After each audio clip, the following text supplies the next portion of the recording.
So, welcome back all the viewers. I am Dr. Shweta Sharma of the Department of Applied Science and Humanities, Faculty of Engineering and Technology. In the last video, I had discussed about the concepts of the ecosystem, its definition and the classification of the ecosystem. In this video, I am going to describe about the structure of the ecosystem. So, from the structural point of view, ecosystem can be divided into two broad components. There can be abiotic components that are associated with the non-living components of the environment, and there can be biotic components which are associated with the living components of the environment. So if we talk about the abiotic components of the environment, then the physical environment and the non-living components of the environment constitute the abiotic components, and the abiotic components can be further divided into three types. The first is the physical environment. The atmospheric conditions surrounding any plant, animal or human being constitutes its physical environment. It is sum total of various factors like light, temperature, humidity, water, etc. The second abiotic component is the nutrients. The several organic and inorganic constituents of the environment like carbon dioxide, water, hydrogen, nitrogen, phosphorus, calcium, potassium, magnesium, iron, etc. are required by the living components, for instance plants and animals, for their growth and development. These nutrients are utilized by the plants, animals and human beings for the synthesis of various complex organic matters like carbohydrates, proteins and fats, which is circulated to the different trophic levels for obtaining food and energy. The biotic components can be further subdivided into two broad categories. They can be producers and consumers. Producers are also called as autotrophic organisms. If we split the term autotroph, then auto means self and troph is associated with the feeding habits or the food. So the autotrophic organisms are those organisms that can synthesize their own food with the help of the solar radiation.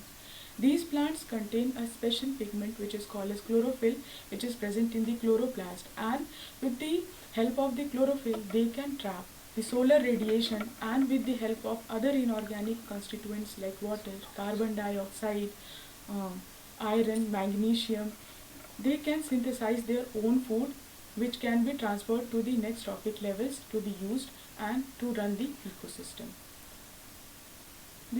In the terrestrial ecosystem, generally the green plants acts as the producers or autotrophic organisms, while in the aquatic ecosystems, algae, phytoplanktons and macrophytes are the major producers.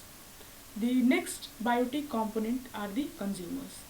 As the name suggests, consumers always consume the food that is already being prepared, and the consumers are also called as phagotrophs or heterotrophs. If we split the term heterotrophs, then hetero means different and troph is associated with the food. Then the heterotrophic organisms obtain their food from various diverse sources, and they are either dependent upon the plant material for their food, or they are dependent upon the other animals for their food. Depending upon their feeding habits, the consumers or the heterotrophic organisms are also distributed into three categories. First is the primary producer or the first order primary producers or the first order consumers. The first order consumers are the herbivorous animals that feed on the plant material. The example of the primary consumers or the first order consumers are insects that eat on fruits, vegetables and leaves. And the other examples include rats, rodents. The next biotic component is the primary consumer or the first order consumer. The first order consumers are generally herbivorous animals, and they obtain their food from the green plants. The examples of the primary consumers are insects that eat on the leaves, vegetables and fruits, and also other examples includes rats, rabbits, sheep, cow, etc. The second biotic component of the consumer is the second order or the secondary consumer. The secondary consumers consume the herbivorous animals or other animals, and the examples of these are frogs which eats insects, and snakes, fox, dog, etc. The third consumer is the tertiary consumer, and these are the top carnivorous animals. They are not eaten by other organisms or other animals, but they are only the topmost predators. And the example for the tertiary consumers are lion, tiger, snakes, etc. In addition to the consumers, the biotic components also include decomposers. As the primary producers and secondary producers consume their food, complete their life cycle, they produce their next generation, and in this process they become old and die. After their death and decay, the complex organic matter which is stored in their bodies is decomposed by various decaying organisms like bacteria, fungi, and actinomycetes.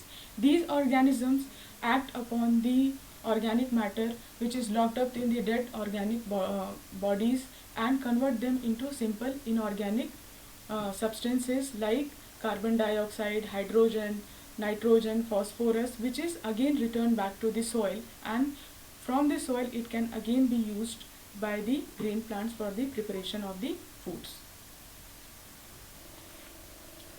So we have seen that there is a process of eating and being eaten. The plants prepare their food, and the herbivorous animals eat the food which is prepared by the green plants. The herbivorous animals are in turn eaten by the carnivorous animals, and when all these die, the green plants, the herbivorous, and the consumers, they are decomposed by the decomposers.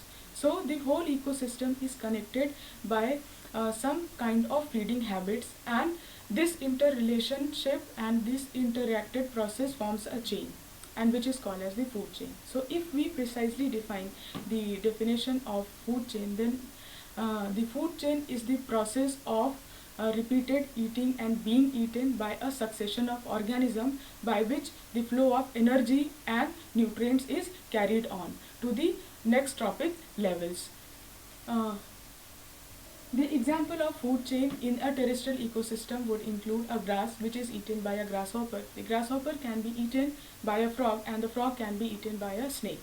And in this form, and in this process, the food chain goes on. If we talk about the aquatic ecosystem, then in the aquatic ecosystem, the producers are generally algae, phytoplanktons. The phytoplanktons can be eaten by sea playas. The sea playas can be eaten by the small fishes, and these small fishes can be eaten by the big fishes, and the big fishes in turn can be eaten by the fish-eating birds.